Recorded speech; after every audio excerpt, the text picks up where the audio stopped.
taliyaha booliska qaybta gobolka Gado Cornel Maxamed Siyaad Barre oo loo yaqaan Aadan Dhafoorey ayaa maanta soo gaaray degmada Garbaharey ee xarunta gobolka Gado waxaana garoonka diyaaradaha ku soo dhaweeyay gudoomiyaha degmada Garbaharey Iman Cadow Gaarshe iyo gudoomiye ku-xigeenka gobolka Gado Ismaan Nuux Xaaji Macalimow iyo saraakiisha ciidamada waxaana hoolka nasashada hadallo kooban ka soo joodiyay gudoomiyaha degmada iyo gudoomiye ku-xigeenka gobolka maanta oo ay tahay 15 bishii saddexaad oo aan joogno garoonkii degmada Garbaharey waxaan ugu soo gaaray halkan oo safar nooga maqnaa Muqdisho taliyihii qaybta booliska gobolka Gado oo xafiiskiisu yahay degmada Garbaharey oo ah magaalo madaxda gobolka Gado waxay noo tahay maalin farxadeed bay noo tahay maadaama mas'uul deegaanka horay shaqooyin badan oo soo qabtay haddana oga haya mas'uuliyadda taliyaha qaybta booliska oo aanu aad iyo aad maxaan ku iraahdaa ugu baahi qabno dhinaca booliska iyo in kor loo sii qaado amnigeeda iyo sharciyada aad iyo aad anagoo farxad iyo dareen badan u muujinayna ayaan waxaan soo dhaweynaynaa taliyaha qaybta booliska waxaan halkan ka salaamayaa dhammaan mas'uuliyiinta isugu timid heer gobol iyo heer degmaba waxaan kaloo aad u salaamayaa taliyaha cusub oo hadda noola soo magacaabay Cornel Aadan Dhafoorey oo ah taliyaha qaybta booliska gobolka Gado waxaan leenahay taliya soo dhawow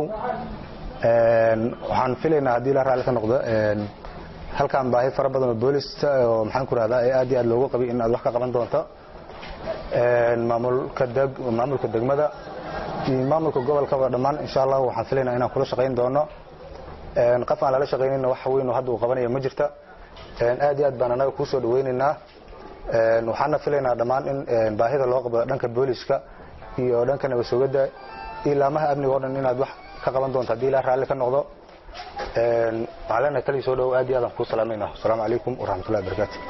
ugu dambeyntii waxa hadalka qaatay taliyaha qaybta booliska gobolka Gado Cornel Maxamed Siyaad Barre isagoona uga mahadceliyay sida wanaagsan ee ay u soo dhaweeyeen ayna wada yeelan doonaan shirkan ka balaaran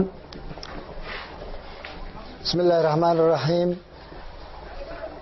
mas'uuliyiinta degmada kuwa gobolka ciidanka booliska ciidanka militariga mas'uuliyiinta kale oo goobjooga dhammaan waa salaamaya waxaan ku salaamayaa salaanta islaamka assalaamu alaykum wa rahmatullahi wa barakaatuh salaam bacdigeed waqti kulul baan ku jirnaa xilli kulul baan nimid waqti kululna waa ku jirnaa waa ku mahadsantihiin soo dhaweynta iyo soo diyaar garowga iyo soo xilqaamista aad soo xilqaamteen inaad na soo dhaweysaan inta kadib waa soo wareysanaynaa meeshii aan ka imidna wax badan iyo xog badan baan kaga wadaa gaar ahaan taliyaha ciidanka booliska Soomaaliyeed General Bashiir haddii alla idmo dhammaan waxaad ku mahadsantihiin soo dhaweynta waana is wareysan doonaa haddii alla idmo billahi tawfiiq warsame Xaaji Faarax raadiyaha iyo TV-ga Koonfur Galbeed degmada Garbaharey ee xarunta gobolka Gado